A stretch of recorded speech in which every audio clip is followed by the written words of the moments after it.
ঝালকাঠির রাজাপুরের উত্তমপুর গুচ্ছগ্রাম এলাকায় দ্বিতীয় শ্রেণীতে পড়ুয়া এক শিক্ষার্থীকে যৌন নিপীড়নের মামলার আসামি আদর্শগ্রাম নুরানী মাদ্রাসার প্রতিষ্ঠাতা ও শিক্ষক শফিকুল ইসলাম শাহাদাত হোসেনের গ্রেফতার ও বিচারের দাবিতে মানববন্ধন, ঝাড়ু মিছিল ও সড়ক অবরোধ করেছে এলাকাবাসী। শুক্রবার সকালে রাজাপুর উত্তমপুর সড়কের গুচ্ছগ্রাম এলাকার ঘণ্টাব্যাপী সড়ক অবরোধ করে মানববন্ধন ও ঝাড়ু মিছিল করা হয়। ঝালকাঠি প্রতিনিধি মোহাম্মদ খায়রুল ইসলাম পলাশের প্রতিবেদনে দেখুন বিস্তারিত। মঙ্গলবার বিকেলে প্রচণ্ড বৃষ্টি হওয়ায় মাদ্রাসার কোচিংয়ে 4 জন শিক্ষার্থী উপস্থিত ছিল। তাদের মধ্যে 2 জনকে ছুটি দিয়ে বাকি 2 জনকে মাদ্রাসায় রেখে দেয় অভিযুক্ত শিক্ষক। এদের মধ্যে একজন ছেলে ও অপরজন ভুক্তভোগী ওই শিক্ষার্থী ছিল।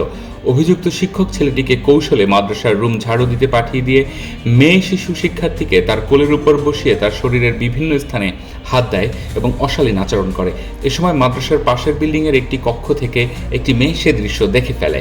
পরে শিক্ষক ওই শিক্ষার্থীকে তার মাদ্রাসার বিশ্রাম কক্ষে নিয়ে গিয়ে যৌন নিপীড়ন চালায়। এ সময় শিশুটি চিৎকার করলে তাকে একটি ট্যাবলেট খাইয়ে তার মুখের ভিতরে কাপড় গুঁজে দিয়ে পুনরায় যৌন নিপীড়ন চালায়।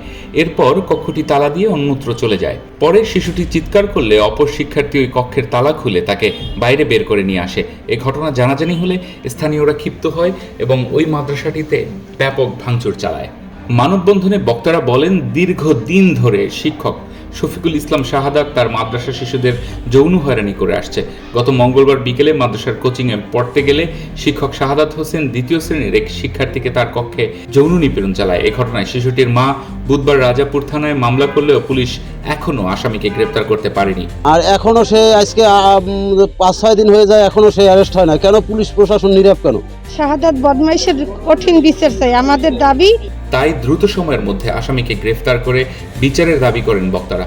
মানববন্ধন শেষে এলাকাবাসী হাতে ঝাড়ু নিয়ে বিক্ষোভ মিছিল করে। এ ব্যাপারে রাজাপুর থানার ভারপ্রাপ্ত কর্মকর্তা ইসমাইল হোসেন জানান, ঘটনার পর থেকে অভিযুক্ত শিক্ষক পলাতক রয়েছে।